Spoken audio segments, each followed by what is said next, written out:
Hello, and welcome to another episode of the Speak for Yourself podcast. My name is Casey, and I'm so glad that you're joining us now or that you will listen later on whatever your preferred listening channel is, whether that's Spotify or YouTube, um, Odyssey or anything like that. Anyway, I'm so happy to introduce my next guest, Mr. Scott Horton. He is one of the guys that is primarily responsible for my education on the Ukraine and Russia war and on global conflicts and just how all of that has been played out and you know things that happened before I was of age to really understand what was going on. So it's been a privilege, Scott, to listen to you speak in so many other interviews. And it's a privilege to have you on this podcast. So I really appreciate you coming on. Happy to be here. Thank you very much for having me. Yeah, man. So I want to kind of get straight into it. The Russia-Ukraine conflict. Um, One of the things that's very interesting that the media doesn't speak on, because they're liars, frankly, is the history of that conflict going all the way back to 2014 and even before that, really. Can you give a history of it leading up to where we are now and why that's so important to understand that context when looking at it? Sure. Well, so I'm working on a book about this now, which I hope will be done kind of by the end of the year, maybe the beginning of next year. And the book starts with H.W. Bush in the early 90s, really at the end of the last Cold War. And Ukraine itself doesn't quite come up yet, but the context is important. And especially for young people who really don't understand, I guess I'll tell you the Cold War itself. After World War II, the Soviet Union, the communist Soviet Union, which was in a way the Russian Empire, but more than that too, the Commie Empire, they ruled all of Eastern Europe, including half of Germany, and everything east of that was ruled by the commies. Then in the H.W. Bush years, the Soviet Union started breaking apart. It took a couple of years to happen. And first, they started letting the Eastern European states go. And that was, one of the steps of the process. The Americans were intent on reuniting Germany under the NATO alliance. In other words, under American military domination, so that the world doesn't have to deal with an independent Germany with its own foreign policy again. And we have friends and, compliant friends in West Germany. We want to keep them in charge and keep America in there. And so they made a deal with Gorbachev, the last dictator of the Soviet Union, that if he would pull his troops out of Germany and allow Germany to reunite, so it had been divided east and west, and if he would allow Germany to reunite and pull his troops out, then America would not move its NATO alliance 1 inch east of that. Now, it's true, and people quibble about this, that in that particular context, they were talking about moving the troops anywhere east inside Germany. But that's just that one statement, that one day. There's an entire constellation of arguments made by the American, German, French, and British politicians, the presidents and prime ministers and their secretaries of state and foreign ministers and everything, that this applied to all the land east of Germany, of course, as well. And so it was on that understanding that the Soviets withdrew and signed the deal to allow the reunification of Germany, and ended up withdrawing further from the rest of Eastern Europe. And finally, the Soviet Union fell apart all the way, was dead and gone by Christmas Day, 1991. So the thing is, the Bush people had told the Soviets and then the Russians that they were going to replace NATO, which was America's anti-Soviet military alliance, with this new structure called the Partnership for Peace. And the Russians could be partners in it. It wouldn't be an alliance against anyone because there's no one to be against. It would just be a common security architecture type thing, sort of minimalist type security arrangement for Europe. and that NATO would be turned into more of a political organization like the EU, only including the US. But they were lying, and they knew they were lying. They were just telling the Reds and then the Russians after that what they thought they needed to hear in order to get out of the way and allow America to do what they needed to do. They weren't going to be ready to expand NATO yet anyway, and they wanted to just buy their time. So Bill Clinton comes in, and Bill Clinton does a lot of things, but the most important thing for our discussion here is, well, there's a bunch of them, but he expanded the NATO military alliance. He added Poland, the Czech Republic, and Hungary in 1999.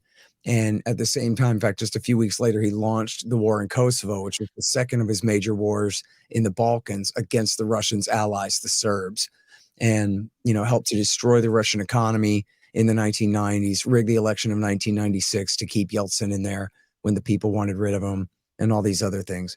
Then W. Bush comes in. He tears up the anti-ballistic missile treaty with Russia, even though Putin was the first one to call him on September 11th and offer to open up the northern route into Afghanistan and former Soviet bases in Kazakhstan and Uzbekistan for the Americans to stage out of. And when he asked, he had asked Clinton this, and then he asked Bush this, hey, what about letting us join NATO? He's got the cold shoulder, because Russia's too big and powerful and has too many nukes. And unlike Germany or Britain, if we allowed them into NATO, we'd have to actually ask them their opinion about things sometimes, telling them what to do all the time. We'd have to share the power, and they just don't want to do that. They would rather keep NATO as a dagger to point at Russia than include them in on it. And and I should have said Clinton started this, but W. Bush continued what are called the color-coded revolutions, which are essentially coups d'etats dressed up as revolutions, where they overthrow the government of essentially any state that's friendly to Russia and Russia's near abroad. And they call it democracy, but in most cases, what they're doing is they're taking the side of the losers of the election and then refusing to accept the result and waging some kind of insurrection and trying to overthrow the thing. It's okay when the Democrats do it, you understand. And when W. Bush does it. And then also very importantly, Bush installed you've heard of this, the anti-ballistic missile systems in Romania and Poland. Now, the thing about these is they claim that they're for shooting down incoming missiles from Iran, but Iran doesn't have missiles that can reach Poland, and they don't have any nuclear weapons anyway. What are they going to do? They're going to hit Poland with a 500-pound warhead or something? I mean, I don't know. The whole thing's ridiculous. It's clearly geared toward Russia, but in a way that's nonsensical too, because it's not nearly enough missiles to be able to shoot down an incoming salvo from the Russians. And W. Bush said that. He goes, Vlad, you're paranoid, man. This wouldn't be enough missiles to shoot down an incoming salvo from you anyway, so don't worry about it. And Putin said, that makes a lot of sense, so maybe that's not what it is. Maybe it's the fact that the missile launchers, the Mark 41 missile launchers that hold the Sparrow anti-missile missiles, can also hold Tomahawk cruise missiles. They're dual-use launchers. They hold Tomahawks, and those can be tipped with H-bombs. Currently, they're not under treaty, but that could change. And in fact, it may have been the INF treaty that prevented that, and that Donald Trump later tore up. Anyway, and then he also added 9 more countries to NATO, including the Baltic states, Latvia, Lithuania, and Estonia, right on Russia's border. And he was not able to do an official invitation to Ukraine and Georgia. That's former Soviet Georgia, tiny little country between the Black and Caspian Sea, the southern Caucasus Mountains there, north of Azerbaijan. Not the one between South Carolina and Florida that we all care about so much. Bush was unable to convince the Germans and the French to let him give an official invitation to Georgia and Ukraine in 2008. Because why? They were afraid of unnecessarily provoking the Russians. Now, even though I kind of left this out, but I should have mentioned that Boris Yeltsin and Vladimir Putin had been screaming and hollering about NATO expansion the whole time and opposing it as much as they could. They didn't really have any power to oppose it or any chips to play, but they've complained about it all along. and especially with the Baltic states right on their border, there north of Belarus. But now, when it came to Ukraine, the Germans, their chancellor was Angela Merkel at the time. She put her foot down and would not let Bush give them what's called a membership action plan to join. But they compromised, and they still let him put out a statement saying, well, we're going to let Ukraine and Georgia into NATO someday. And by doing that, it was the same difference. They might as well have offered them official membership at that point. They made it very clear what they were trying to do. And so this led to the war in Georgia in August of 2008, when the sock puppet that had been placed in power in the Rose Revolution of 2003, which was one of these color-coded revolutions, Mikhail Saakashvili was his name, on the presumption that he could get into NATO, he decided that he had to resolve his outstanding border disputes. There are two breakaway provinces of Georgia called South Ossetia and Abkhazia. And in order to join NATO, he would have to resolve those outstanding border disputes, because you can't join, it's in the official doctrine. You cannot join the NATO alliance if you have an outstanding border dispute with your neighbors. Otherwise, the whole alliance are going to have to go straight to war for you, right? So to try to solve that problem, and with some encouragement, especially from the vice president's office, apparently, and Victoria Nuland and them, he tried it, and he attacked South Ossetia in early August. And in doing so, killed Russian peacekeepers. I think just 2 of them, but it was enough. They were there under a deal that had been brokered by the EU, a legitimate deal. And when the Russians were killed, that was then the green light for the Russian army to come through what's called the Roki Tunnel under the Caucasus Mountains, and then to push the Georgian forces out of Abkhazia, which is exactly what they did. And this could have led to a war. It's pretty well reported, I think, that I got 2 or 3 sources on this, that that Dick Cheney and or people on his staff perhaps were proposing strikes against the Russians coming through the Roki Tunnel, to collapse the Roki Tunnel and kill the Russians coming under the mountains. And W. Bush said, anybody here agree with that, want to do that? And everybody else was like, no way. And so it died. But we could have gone to war with Russia right then. Good. So then Obama comes in. Obama does a lot of horrible things, but the very worst things he does is, first of all, Syria, and then also Ukraine. Now, in Syria, he commits the high treason of taking al-Qaeda's side against the Shiite-aligned government in Damascus to try to make up for the terrible error, W. Bush's error of Iraq War II, where he put Iran's best friends in the Shiite community in power in Baghdad.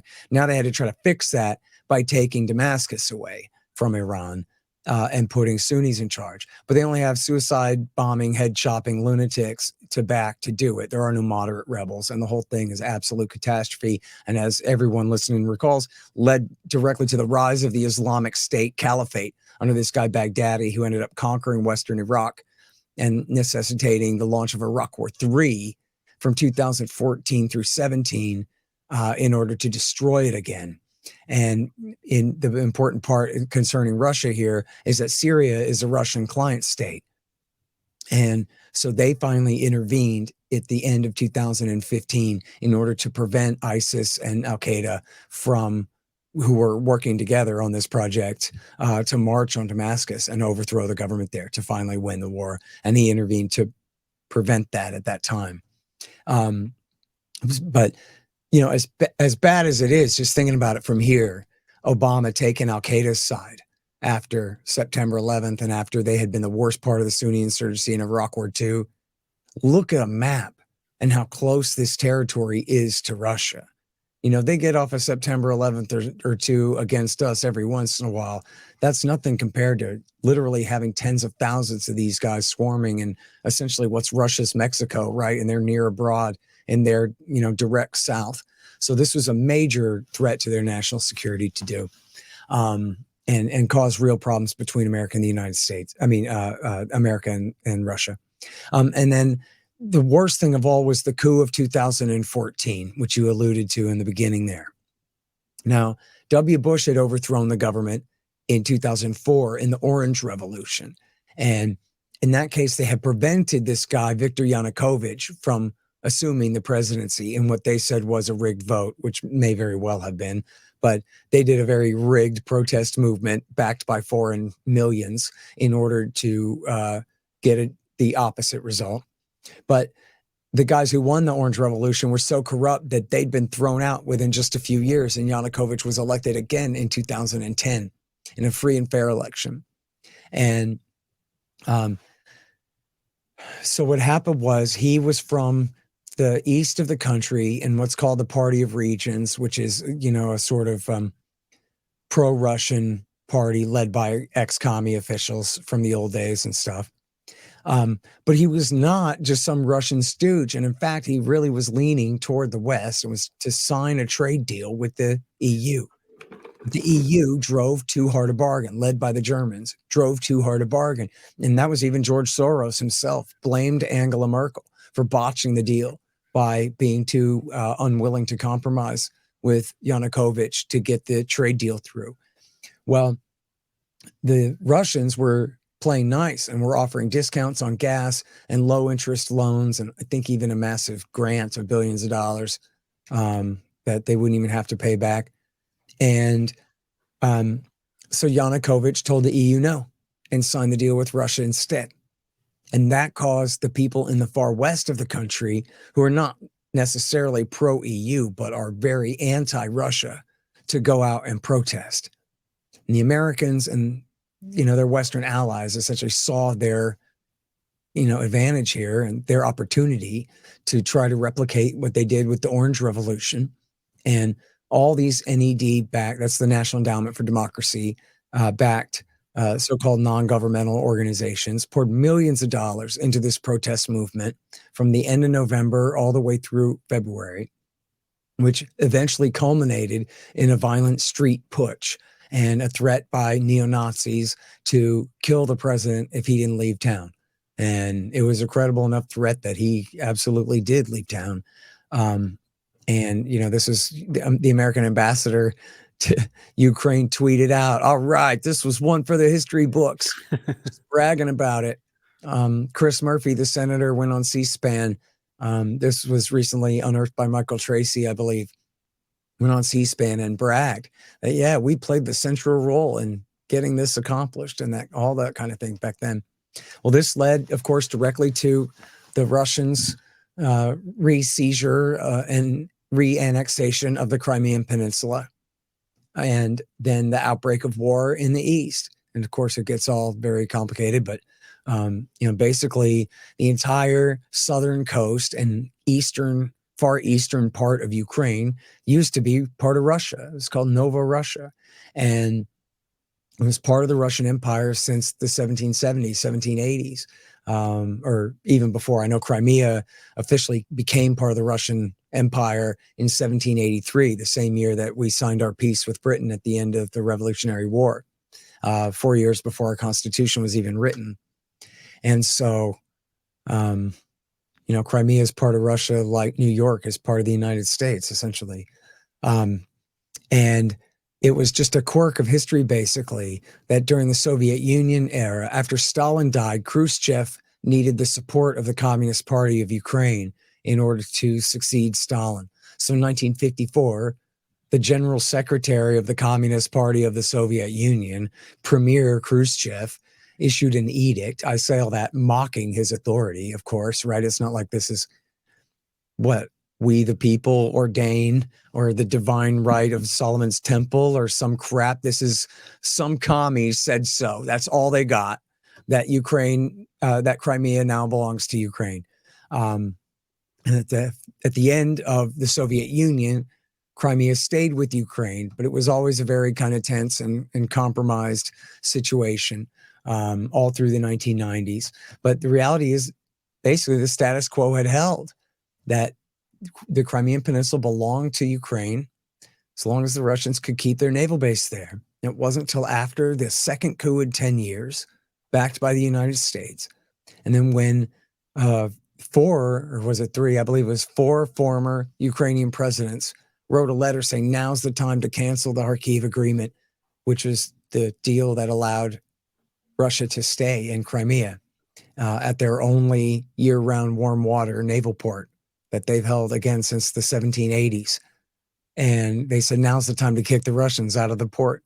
And Vladimir Putin said, no, thank you. I know what I'll do. I'll just keep the whole damn peninsula instead, which is what he did, and send his Marines and sailors out to seize it. And I don't think there's really any dispute that the vast majority, super majority of the population of Crimea wanted it that way anyway.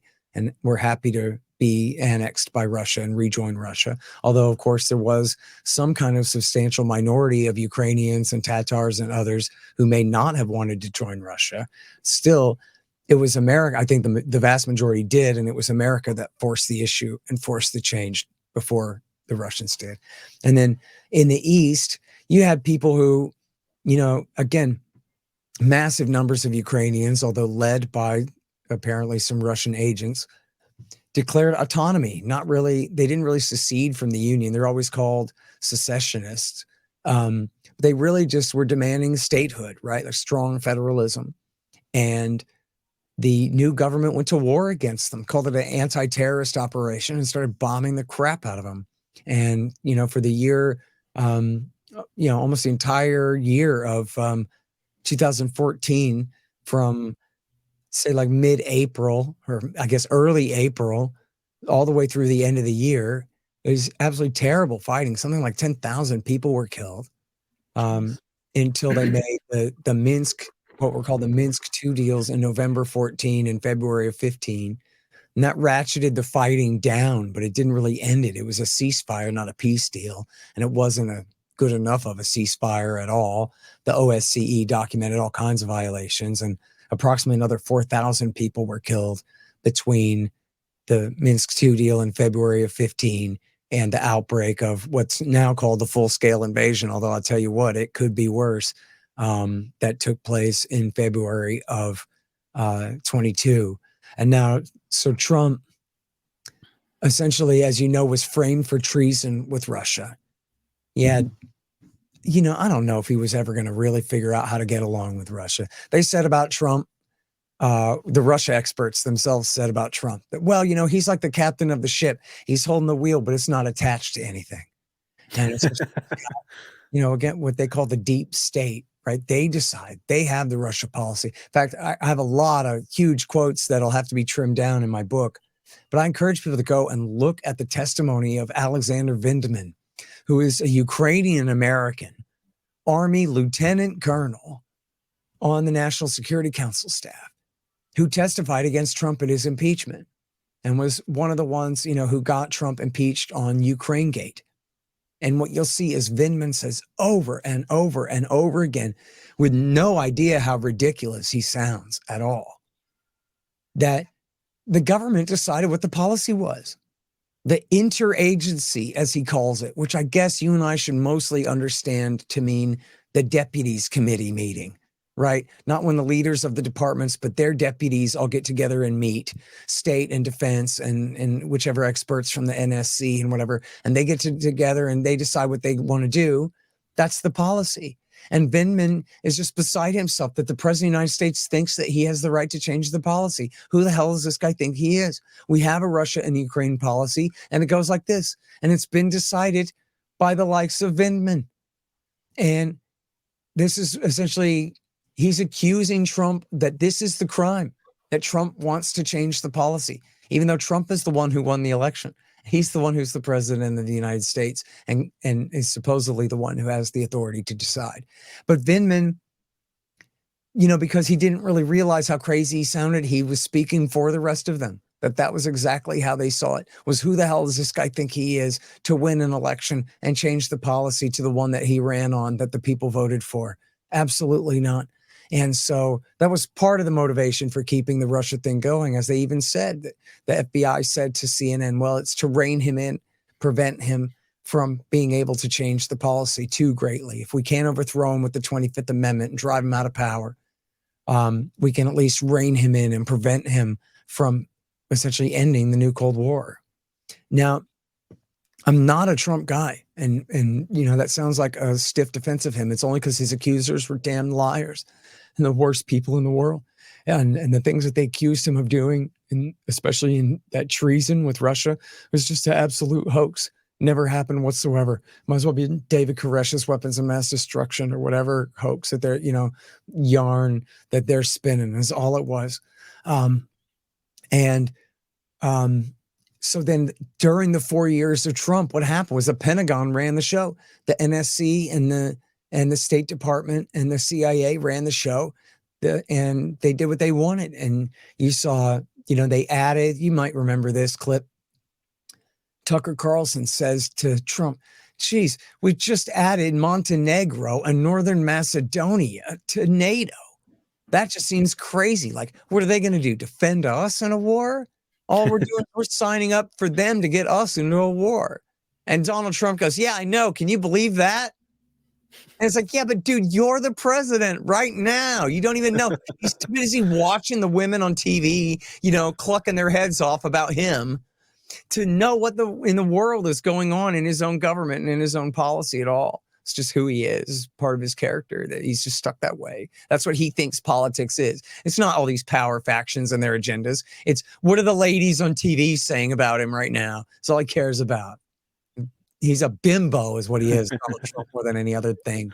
And so even where he, had the right idea, he was unable to see any of that through. And so what they do, they escalate, they added these two countries to NATO.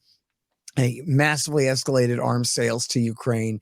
They massively escalated training in the Black and Baltic Seas with our Navy and Air Force war games. I mean, this is the kind of thing, the Russians don't do this to us. Imagine if this was going on a constant basis. The Russians flying 12 and a half miles off our coast just to force us to light up our radars, essentially practicing nuclear first strikes on our country. We do that constantly to Russia in the Black Sea area, in the Baltic Sea, and what's called the Okhotsk Sea. I always say it wrong. Sorry. They say, what is it? Okhotsk. The I can't say it, dude. Leave me alone. That's a weird one, yeah. The one over there by Vladivostok, over there in the Far East. And we're just flying our nuclear bombers off of their coast, constantly forcing them to light up their radars, and this kind of harassment all the time. And then Biden comes in, and Biden spends essentially the whole first year doing everything he can to provoke the Russians and doing absolutely nothing to placate them.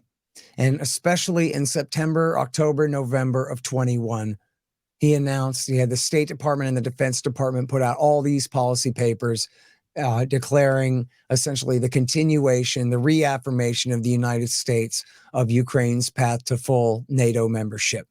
And that was what led to the buildup. And also Turkish drones were being supplied to the Ukrainians, who started using them to escalate in the far east of the country there.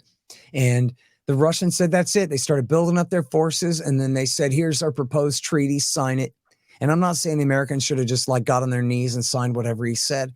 But what they should have done is negotiate in good faith. But they didn't want to do that.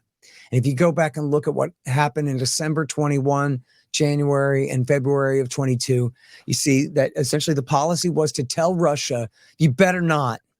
And if you do, we're going to put all these sanctions on you. We're going to pour in all these weapons, and we're going to make your life as difficult as we can. But they were not willing to negotiate in good faith to prevent the war from breaking out. And the Russians' demands were essentially reasonable. And the ones that the Americans were pretending were unreasonable, like go back to 1997 lines before NATO expansion into Poland and all of that, they could have compromised halfway on those. But on the missile launchers in Romania and Poland, George W. Bush never should have done that. I mean, it's universally agreed that George W. Bush is a complete scumbag idiot whose policies were uniformly horrible. Why should it be so hard for us to admit that he shouldn't have done that? He shouldn't have put those missile stations in there. If they're that bad of a provocation, we're not worried about Iran nuking Poland, for God's sake. What kind of Dick Cheney idiocy is that? Why are we bound to that?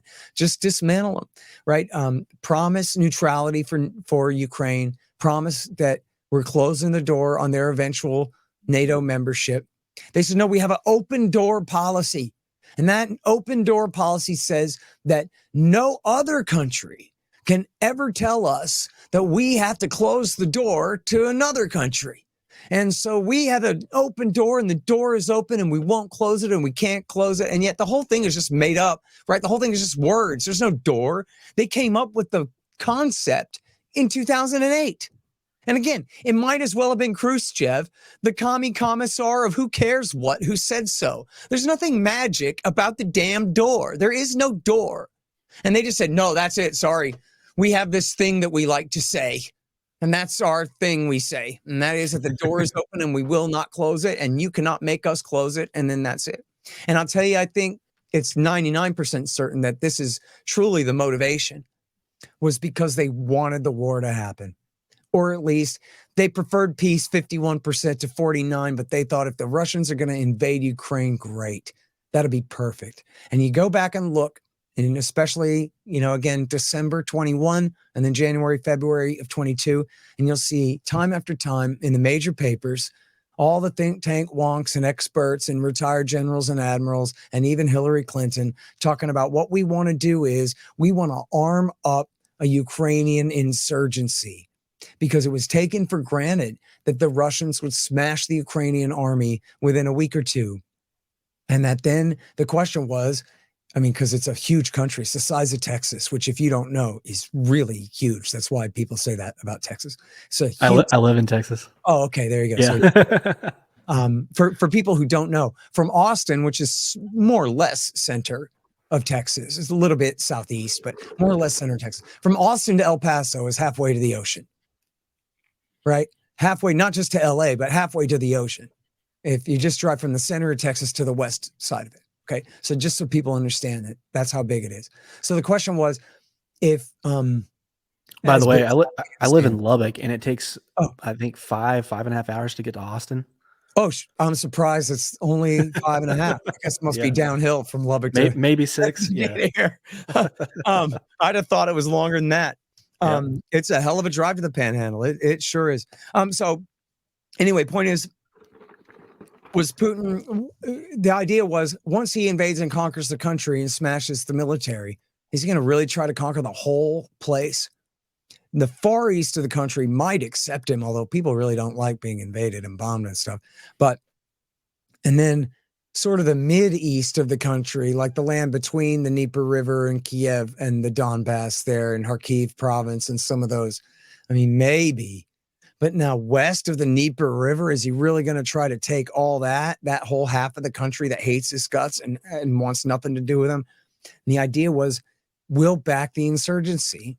As they said over and over, it'll be just like Afghanistan in the 80s, when Jimmy Carter and Ronald Reagan backed the Mujahideen in Afghanistan, including the Arab Afghan army that became Al-Qaeda, to bog the Russians down and bleed them to bankruptcy, to give them their own Vietnam, as America had learned the hard way from Vietnam that, boy, we shouldn't have done that. It's a giant self-inflicted wound, also inflicted on the poor Vietnamese people. But, it broke the bank. It divided society back home. And it, cost untold billions of dollars. And they thought, well, listen, if the American people have Vietnam syndrome and they don't want to contain the Soviet Union anymore, they don't have the energy for any more of these wars, maybe we'll bait them into overexpansion. Instead of containing them, we'll trick them into doing the same stupid thing we just did in Vietnam.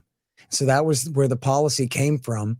Walter Slocum and Zbigniew Brzezinski and others said this back in 1979. We want to get the Russians to make this mistake, to invade. We don't want them to move into West Germany. But you want to move in Afghanistan? Hey, those people are expendable, right? 1 million of them were killed. The Americans didn't care about that in the terrible war. And now I remind you that America only finished losing the Afghan war in September of 2021. So we're literally talking 2 months later. And the Democrats are saying, yeah, what we want to do is replicate our great policy in Afghanistan in the 1980s. Which, of course, led to the rise of the terrorist threat to the United States in the 90s, and then the war on terrorism in the 2000s and teens. And after they finally got out, after 20 years of losing a war, trying to fix or react from the consequences of the last time they did this, they say, we want to do that again. That's the model. We know just what we're doing. And again, they invoked Syria as well. They said, in fact, Admiral Stavridis, I believe it's the New York Times, so I believe they're paraphrasing Stavridis. He said, we admit we don't know how to defeat an insurgency, but we sure know how to back one, like we did in Afghanistan and like we did in Syria. And again, remember Syria, where they backed an insurgency there and it blew back into the rise of the Islamic State Caliphate. They had to reinvade Iraq, fight a whole other Iraq War 3 for 3 years to destroy it again. And then they go, yeah, this is the model. Afghanistan and Syria, that's what we want to do in Ukraine. And so that was the policy, was essentially, and in fact, I found one good quote of Putin saying, are they trying to lure me in? And it's like, yes, dude, you stupid. And then he did it anyway. And so, I mean, that's basically the lead up to it. They say, just the fact, and your audience should just, think about this for a minute, even if they really don't like me or anything I just said at all. Just ask yourself, how weird and unnatural is it the way every single media source repeats this mantra like it's some mass hypnosis or something? Unprovoked attack. Unprovoked attack. Russia's illegal and unprovoked invasion. Well, why do they say it like that all the time? They talk about any kind. They didn't talk about when Iraq invaded Kuwait, which it was provoked, although, I don't know if to this degree even, but I don't think they just said unprovoked invasion of Kuwait, right? In this case, clearly some public relations firms decided, we tested this with the focus group, and we are making sure that this is the way that this war is discussed. We will not have discussion as you introduce this show. What's the backstory, Horton? What does 2014 have to do with 2022? We are not going to talk about that. To talk about that at all, why? That's to take Russia's side. And that is to, essentially not describe, but to, line up and ally with their morality on the subject. And all of these tales, all this propaganda, the way that they spin it.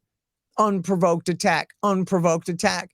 To any critical thinking American, you ought to immediately think, well, what is that? Why do they do that? And then the answer is obvious, or at least it'd be your first guess. Because they provoked it. That's why. And they know that they're guilty.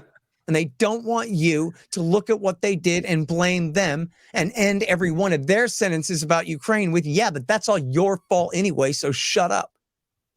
And so they say unprovoked attack. It's supposed to be this mantra, and it's supposed to somehow, create a crowd psychology that you're going to be too intimidated to say, well, actually, Yeah, it's twofold. It's one is you have all the people that don't have time to look into things, or they get their news straight from legacy media, to accept the fact that it was unprovoked is what they're saying. And so it's one of those things that's if you repeat the lie long enough, people will start to buy it and believe the lie as the truth, right? Yep. And then the second thing is man, I just lost it. I had a good one.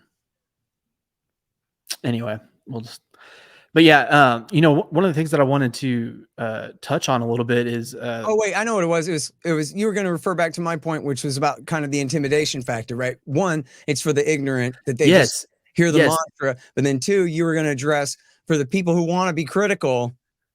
It's you have to break through that now, right? Yeah, the go-to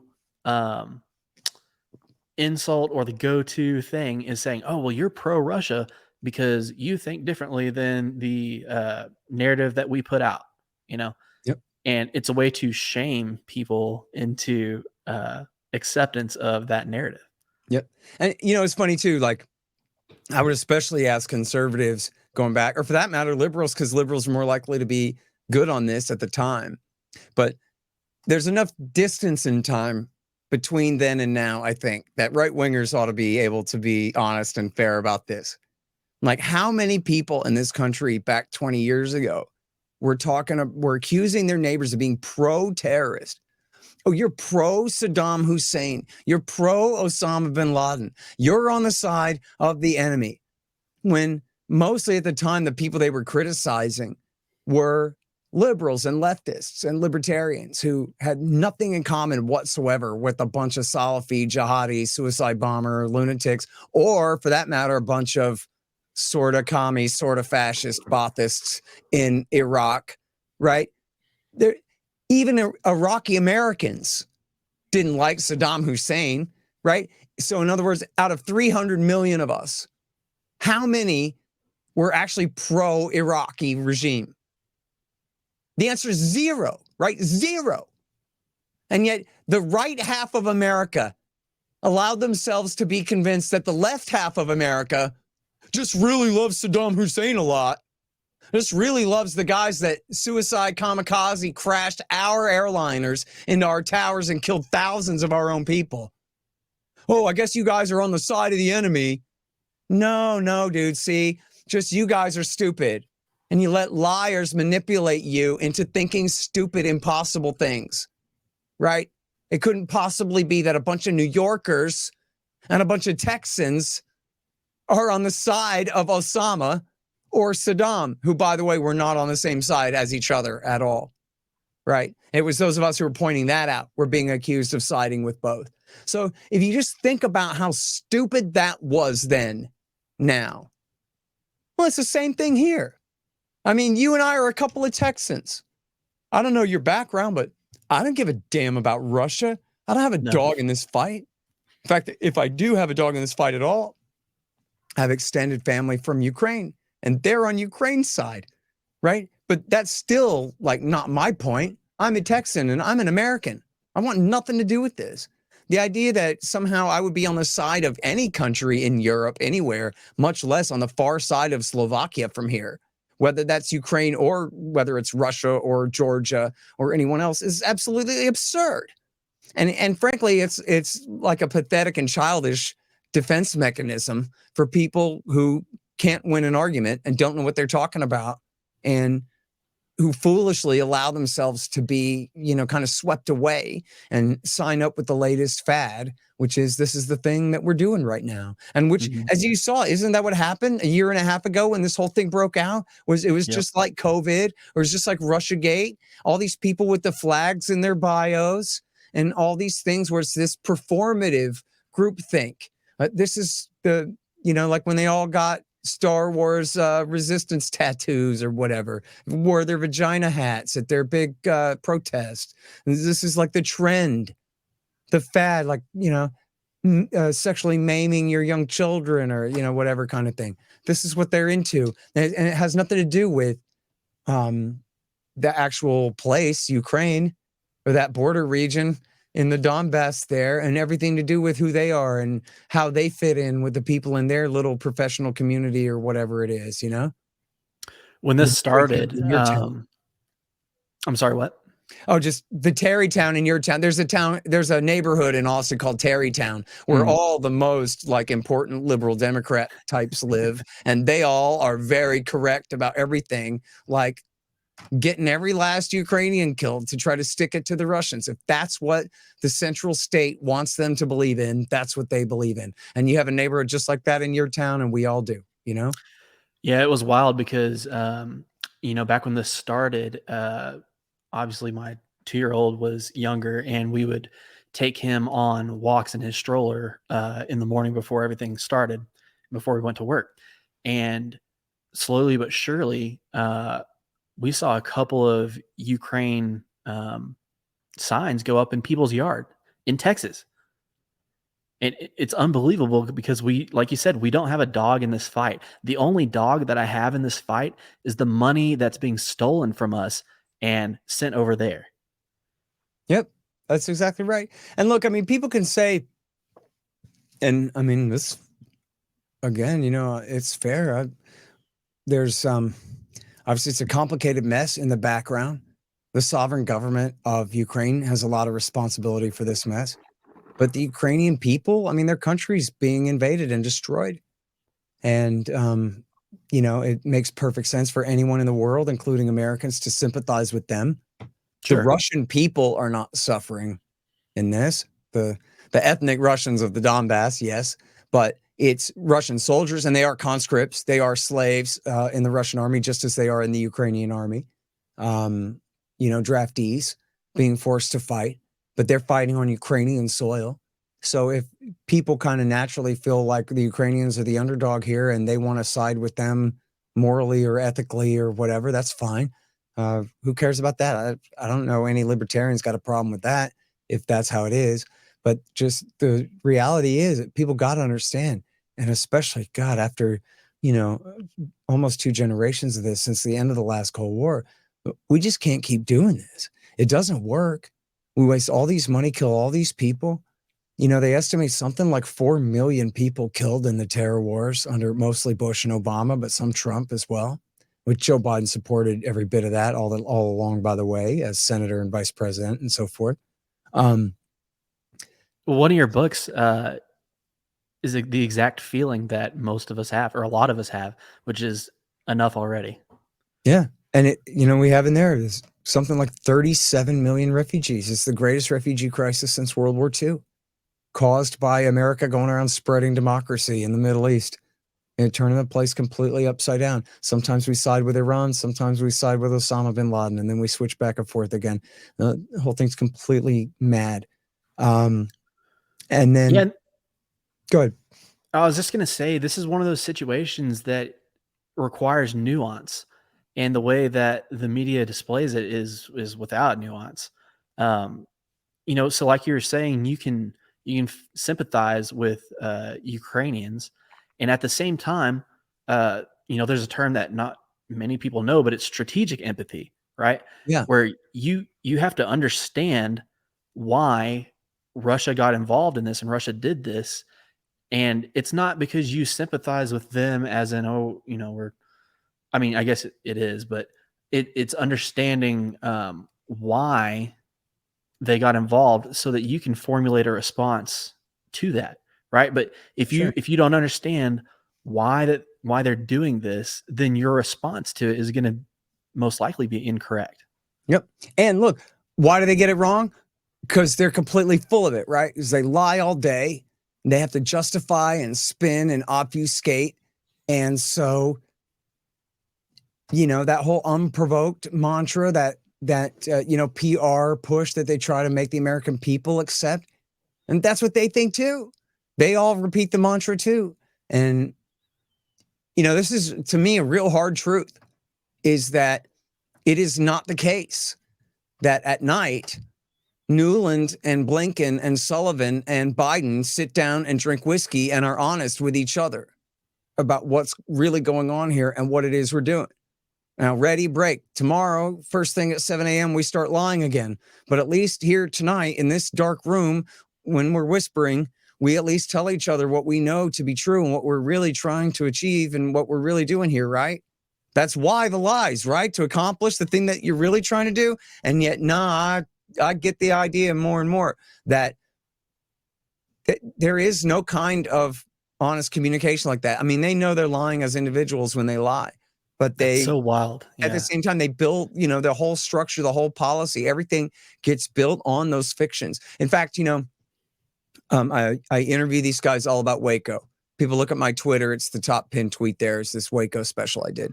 And one of the guys I talked to, wrote a book about Waco, but he was a former federal cop himself. And he said, listen, here's how it works. He goes, when you're a federal cop or in that kind of bureaucracy, he goes, there's the truth, there's falsity, and then there's our position. And truth and falsity are on one plane. And our position is on an entirely separate plane of reality from what's true and what's false. This is what we have agreed we are saying. That's our position. And once they get married to that, they can't change it, or they won't. It becomes too difficult. The way the incentives are inside the bureaucracy. I mean, to me, Syria is the best example of this, maybe the clearest example of this, where you could understand how they had fed each other a line where they believed in a room. You had a room with 6 people in it, whatever. And they said, okay, here's what we want to do. We want to back the nice moderate rebels, but not the suicide bomber, head chopper, bad guy rebels, right? And everybody went, yeah, that's real smart. Let's do that. That's the deal. That became our position. And at that point, it's etched in granite, and there's nothing that can be done to change it. And it doesn't matter if month after month after month, these rebels aren't moderate. These rebels are head chopping, suicide bombing, bin Ladenite terrorist murderers, our enemies. And there are no moderates. We're not backing moderates. The guys who say, hi, I'm a moderate, they're just here to pick up the money and the guns and deliver them to the jihadists. And then, but could they revisit that? Could they hold a meeting where they said, hey, we were all wrong when we settled on our position? And it turns out that whatever moderates here are such a small, insignificant percentage of the whole of this rebellion that this policy is nonsensical and it ain't working and we got to change it. No. They just kept right on for years until it blew up into the damned caliphate. And even then, they kept the policy in Syria all the way through until Trump was the president. It was not until the summer of 17 when Trump ordered the CIA to stop backing al-Qaeda in Syria. So even when Obama was killing them in Iraq, he was still even killing ISIS in Syria, he was still backing al-Qaeda in Syria for the rest of his presidency, because that's our position. And they just get, stuck in this kind of this way of thinking, which is another way of saying that they're stupid, right? They call everything that they think and do and say intelligence, but it's not. It's complete idiocy.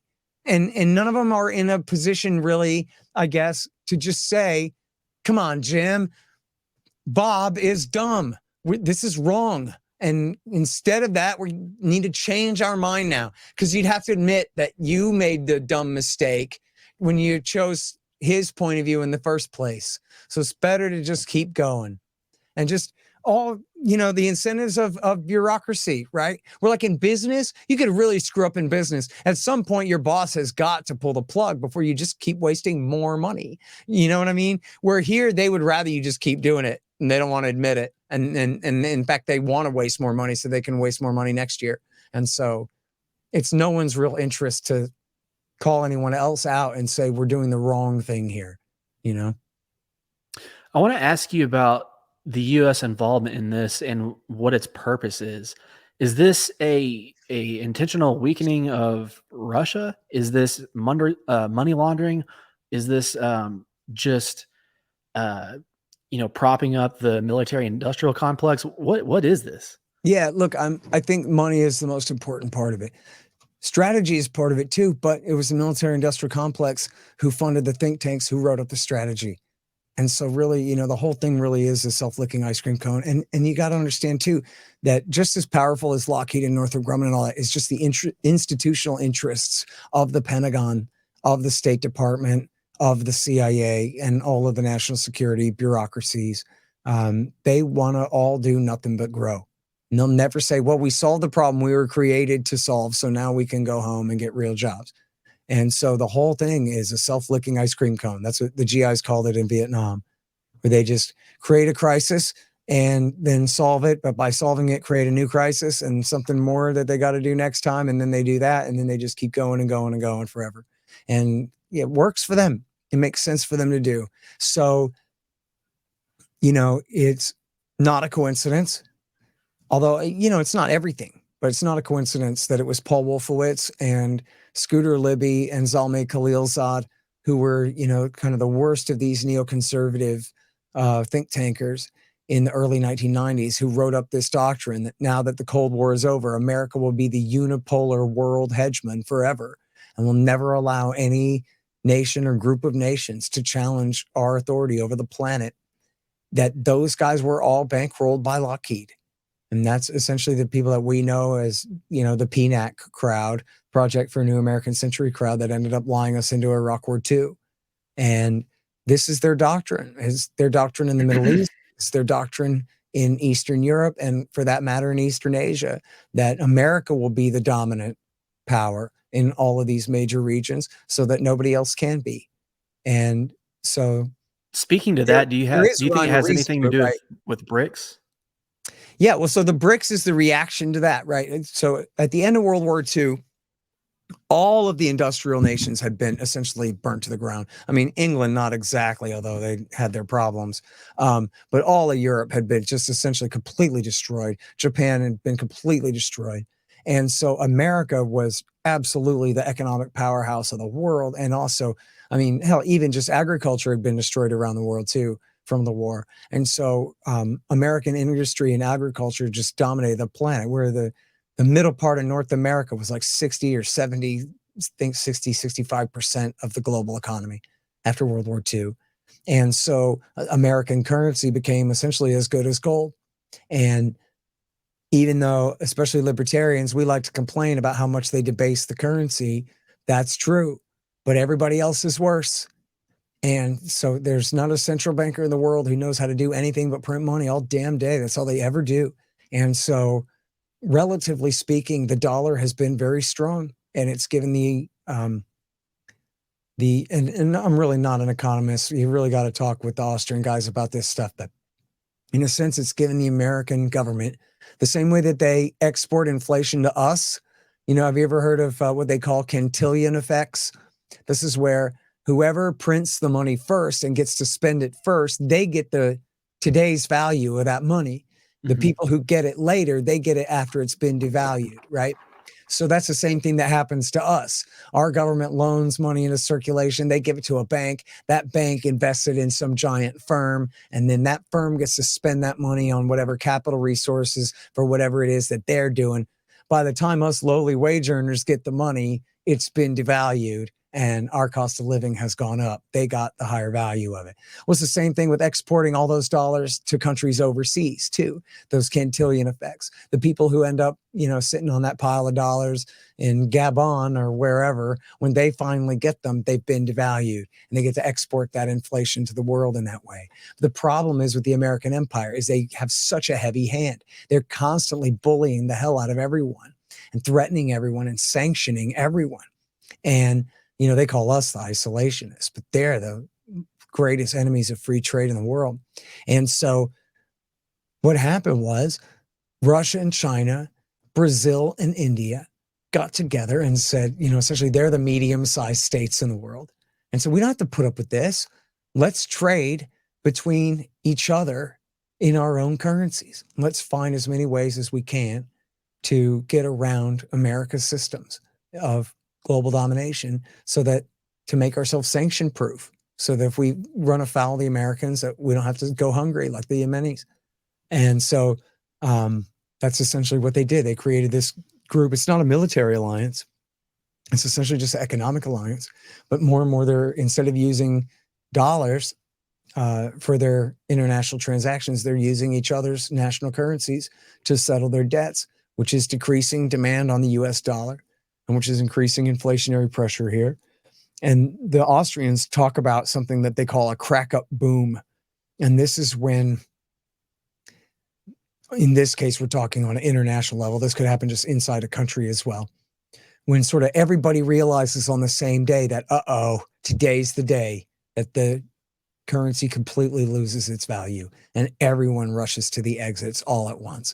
So on an international basis, that would mean this is the day all the international bankers wake up and say, oh my God, all those dollar bills in my vault are worthless. I got to get rid of them right now. All those those treasury bills, securities, all those are worthless. I got to dump them as fast as I can before the other guy does.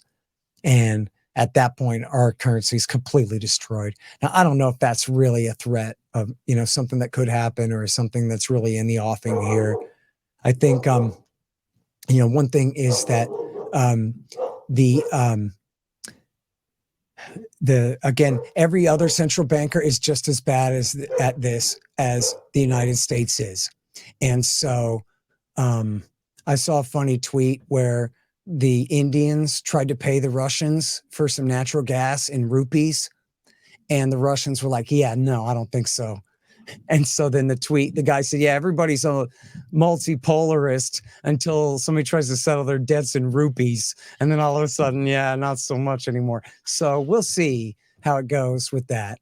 As we know, the dollar definitely has its own problems as well. But that's, you know, an attempt for them to get out from under the United States. I'm sorry, I just realized how overtime it is here, and I really have to go, man.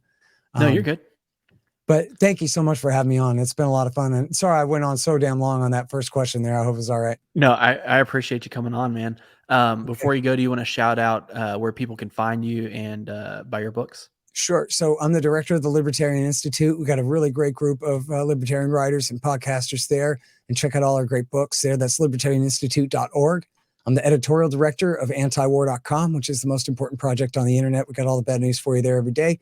And then I host the Scott Horton Show. That's at scotthorton.org. I got 6,000 interviews, almost 6,000 interviews going back 20 years there at scotthorton.org. And then I wrote Fool's Errand, Time to End the War in Afghanistan, and Enough Already, Time to End the War on Terrorism. And then I have two books that are collections of interviews. One is The Great Ron Paul, and the other is Hotter Than the Sun, Time to Abolish Nuclear Weapons. And all those are available at scotthorton.org or at libertarianinstitute.org. And I'm on the radio in LA every Thursday at 2:30 on KPFK 90.7 FM. Awesome. Well, guys, I appreciate you listening to this episode. If you would like and share with a friend, word of mouth and spreading is how, we get the word out. And there's no more important word than being anti-war. So I appreciate everybody listening. Thanks, Scott. Thank you, man. Really appreciate it.